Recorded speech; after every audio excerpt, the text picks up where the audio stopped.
Israel Iran మధ్య మూడో రోజుకి చేరింది యుద్ధం అనేది. రెండు దేశాలు ఒకదాని మీద ఒకటి బాంబులు వేసుకుంటా ఉన్నాయి. ఇరాన్ ఇజ్రాయెల్ నగరాలను పాడు చేసింది. అదే విధంగా ఇజ్రాయెల్ మీదకి గైడెడ్ మిసైల్స్ ను కూడా పంపిస్తుంది.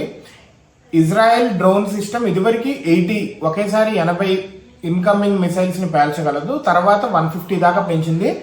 దీన్ని గ్రహించిన ఇరాన్ దగ్గర 200 దాకా పంపించింది. దాన్ని 50 వరకు అవి ఆపలేకపో సిటీ లోపలికి వచ్చేసి సిటీలో ఉన్న వాటిని ఇజ్రాయెల్ బ్యాక్ బోన్ ఏదైతే ఉందో సైంటిఫిక్ సెంటర్ దాన్ని కాల్ చేసింది. ఇజ్రాయెల్ ముందు నుంచి చెప్తుంది ఇరాన్ ఏమన్నా చేస్తే వాటి గ్యాస్ నిల్వలని పేలుస్తానని చెప్పి అదే చేసింది. ఇజ్రాయెల్ కూడా ఇరాన్ గ్యాస్ నిల్వలను పేల్చింది.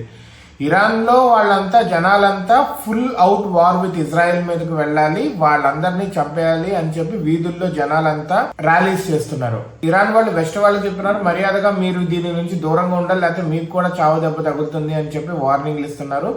ఎంత దూరం వెళ్తుందో లెట్ us see.